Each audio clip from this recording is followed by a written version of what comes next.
So the person I just replied to, I saw your reply about you think that Jenna Ellis was being threatened. Okay, I mean possibly. So here's a couple of things. Okay, is that, how do I put this? Because I think it all goes back to the Bible, as many people know. So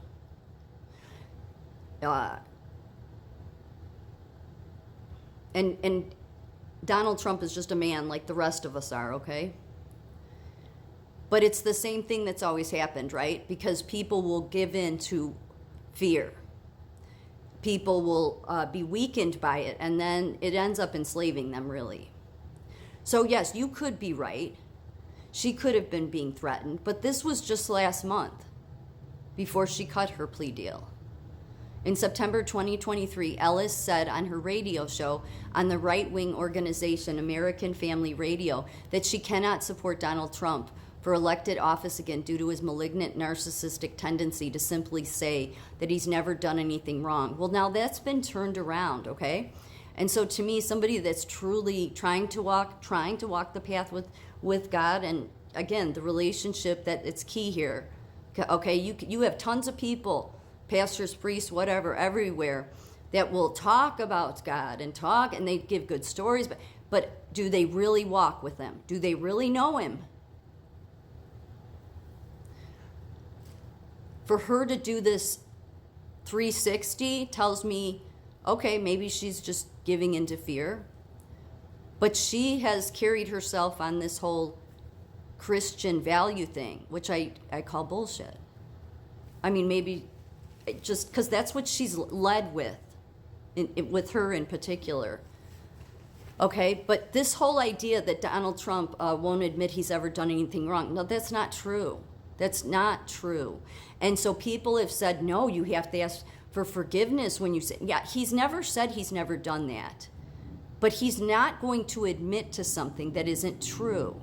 And since everything he has said so far has been true, I can see why, no, he's going to stand in truth, because that's what God expects us to do. Now, I know there's tons of people out there that say, yeah, Donald Trump doesn't care about God. Well, he cares enough about truth, so I would say he's pretty close there. He cares what God thinks. He cares about doing the right things. He doesn't like to talk about how generous he's been. We don't even know the half of how generous he's been because he doesn't brag about it.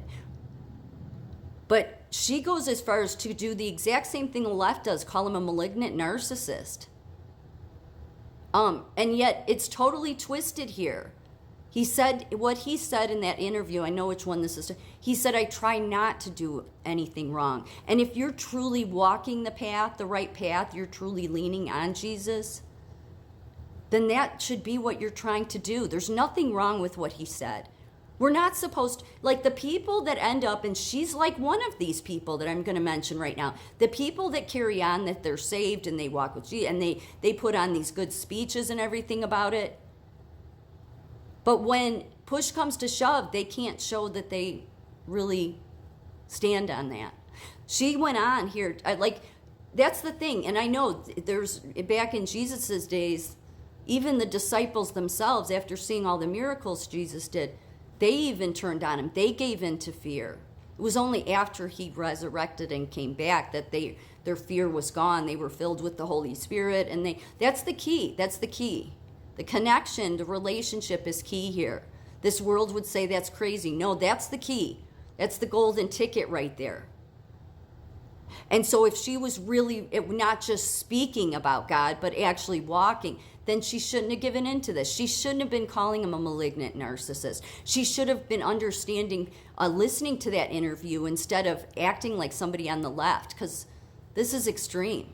And then she went on to say, in the total idolatry that I'm seeing from some of the supporters that are unwilling to put the Constitution and the country and conservative principles above their love for a star is really troubling. Yeah, Jenna Ellis, no.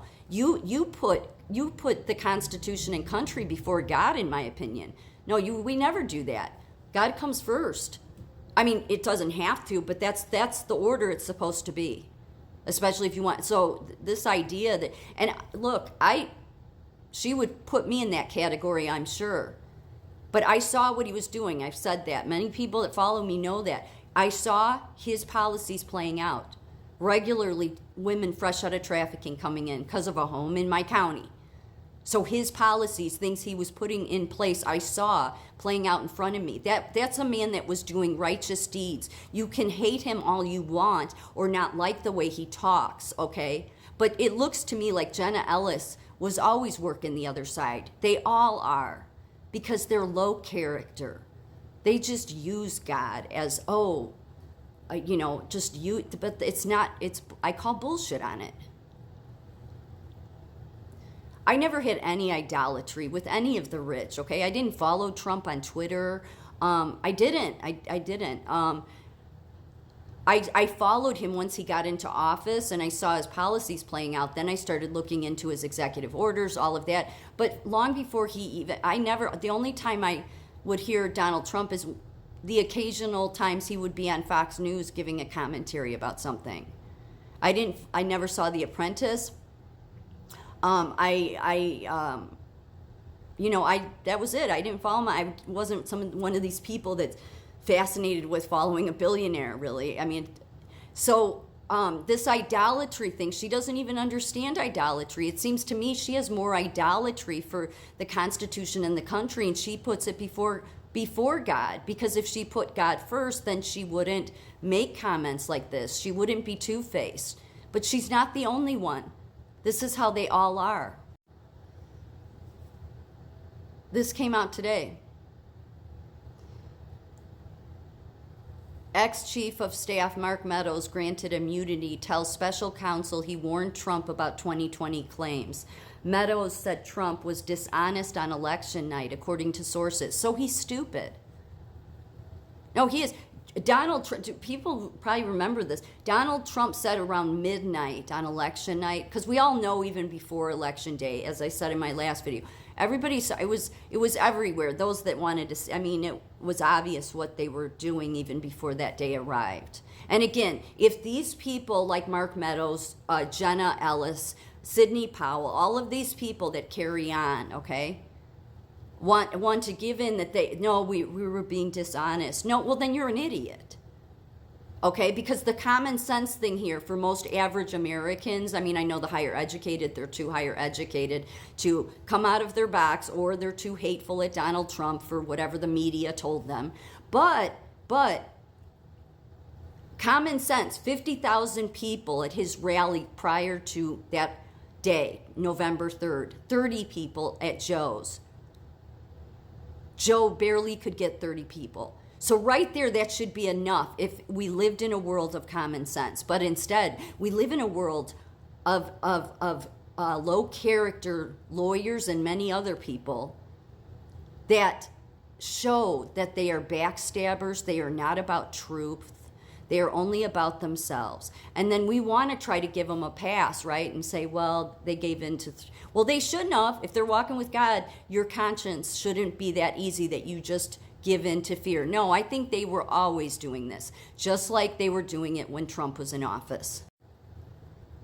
Meadows also told the federal investigators Trump was being dishonest with the public when he first claimed to have won. No, he wasn't. This shows a low character man, very low character, but that's what the swamp is. They're creatures. I seriously am not trying to be mean. It's just this is an obvious no-brainer. But if they give in to fear, that's the very last thing we need is in leadership, is people that are weak, that are going to give in. And I really don't think it's that. I think they are just put there